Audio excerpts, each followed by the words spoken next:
Yes guys, GST की तरफ से एक एडवाइजरी आई है अभी कुछ मिनटों पहले। और एडवाइजरी क्या है? Advisory on reset and refiling of GSTR 3B for some taxpayer. मतलब पहली बार ऐसा सुनने को मिल रहा है कि जीएसटीआर 3B रीफाइल की जाएगी भाई टैक्स पेयर के द्वारा, और उससे रिलेटेड ये एडवाइजरी आई है। तो पहले तो मेरे कान खड़े हुए कि ये क्या ऊट पटांग सी आ गई जी, डिपार्टमेंट ने ऐसा क्या हो गया भाई कि टैक्स पेयर को रीफाइल करने की ज़रूरत पड़ी। आज तक का भाई हिस्ट्री है, इतिहास है, एक बार भी मैंने कभी नहीं सुना कि 3B रीफाइल हो रही है पोर्टल पे।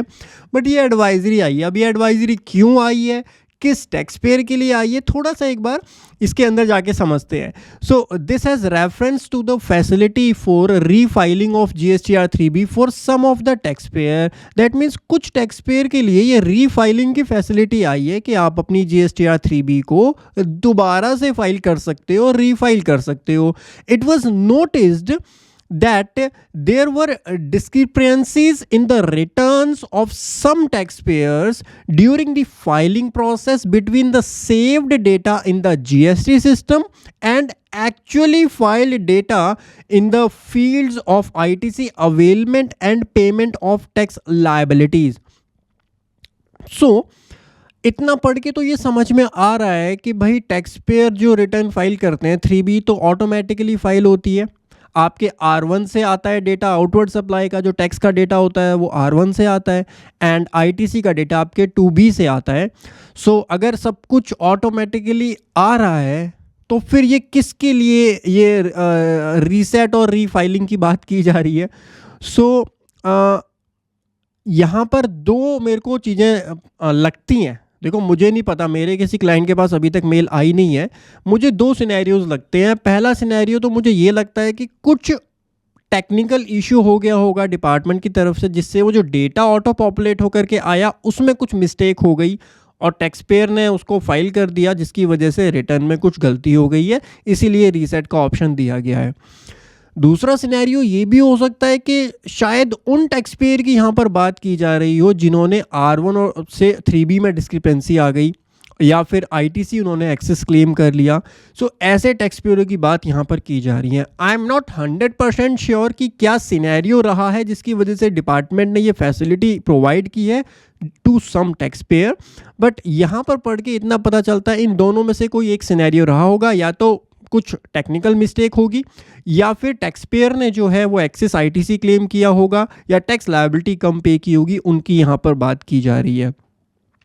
So the matter was examined and deliberated by the Grievance Redressal Committee of the GST Council, and as a facilitation measure the committee decided that these returns shall be reset। तो उन returns को reset करने की बात की जा रही है in order to give opportunity to such taxpayer to correct the discrepancies। Accordingly, only the affected taxpayer have been communicated on their registered email ID, and the affected returns are visible on their respective dashboard for the purpose of refiling with correct data। So आपके पास या आपके client के पास अगर ये mail आई है तो आप एक बार जीएसटी पोर्टल पर लॉगिन करके चेक कर लीजिएगा कि आपको अगर रीफाइलिंग की ज़रूरत है तो आप करेक्ट डेटा के साथ उसको रीफाइल कीजिएगा। अपने 2B से डेटा मैच करके 3B में डालिएगा, और R1 में जो आपकी टैक्स लायबिलिटी आ रही है उसको रिपोर्ट कीजिएगा जीएसटीआर 3B के अंदर। The taxpayer who have received such communication are requested to visit the dashboard and refile their GSTR 3B within 15 days of receipt of such communication। So I don't know, ये पहली बार हो रहा है कि 3B को refiling के लिए कोई अपॉर्चुनिटी यहाँ दी जा रही है। कुछ कॉन्टेक्स्ट क्लियरली एक्सप्लेन नहीं किया कि what is the reason why, क्यों भाई आप ये रीफाइलिंग की फैसिलिटी दे रहे हो। बिकॉज अगर टैक्स पेयर की गलती होती तो भाई आप नोटिस इशू करने में 1 मिनट का टाइम नहीं लगाते, फिर आप इतनी ज़्यादा क्लैरिफिकेशंस तो ना दे रहे होते, एडवाइजरी लेकर के तो ना आ रहे होते। जब बात होती है कि भाई पोर्टल में ग्लिच हो गया, पोर्टल में गलती हो गई, टेक्निकल गलती हो गई, तो टैक्स पेयर को एक अपॉर्चुनिटी दे देते हैं। तो इतनी अपॉर्चुनिटी खैर आप देते नहीं हो, नोटिस भेजने में आपको 1 मिनट लगता है। तो मुझे नहीं पता कि what is the exact reason और किन एग्जैक्ट टैक्स पेयर की यहाँ बात की जा रही है। तो अगर आपका कोई क्लाइंट है जिसके पास ऐसा मैसेज आया या मेल आई है रीसेट और रीफाइलिंग की, तो डेफिनेटली मेरे से आप कांटेक्ट ज़रूर कीजिएगा। मैं भी देखना चाहूँगा कि एग्जैक्ट रीज़न क्या है behind this advisory. And you may reach out to your jurisdiction tax officer or may raise a ticket of GST grievance redressal portal अगर आपको कोई डिफिकल्टी इसके अंदर आती है। अब फोर्थ लाइन देख करके ना, फोर्थ लाइन देख के थोड़ा सा ऐसा लगता है कि कुछ टेक्निकल इशू है भाई, यहाँ गलती टैक्स पेयर की कम लग रही है मेरे को। जो दूसरा सिनेरियो मैंने बताया, पहला सिनेरियो मुझे ज़्यादा लग रहा है कि पोर्टल पे कुछ गलती हो गई है, because inconvenience cause to the taxpayer is deeply regretted.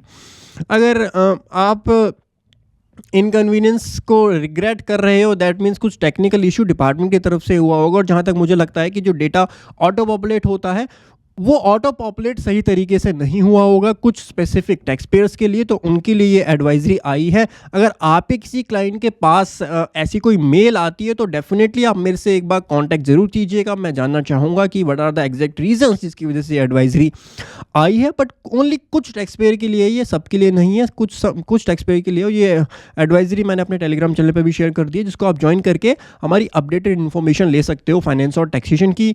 आशा करता हूँ गाइस छोटी सी क्विक एडवाइजरी आपको समझ आई होगी। Thank you so much for joining today session. Have a great time. हंसते रहिए, मुस्कुराते रहिए। Bye bye, take care.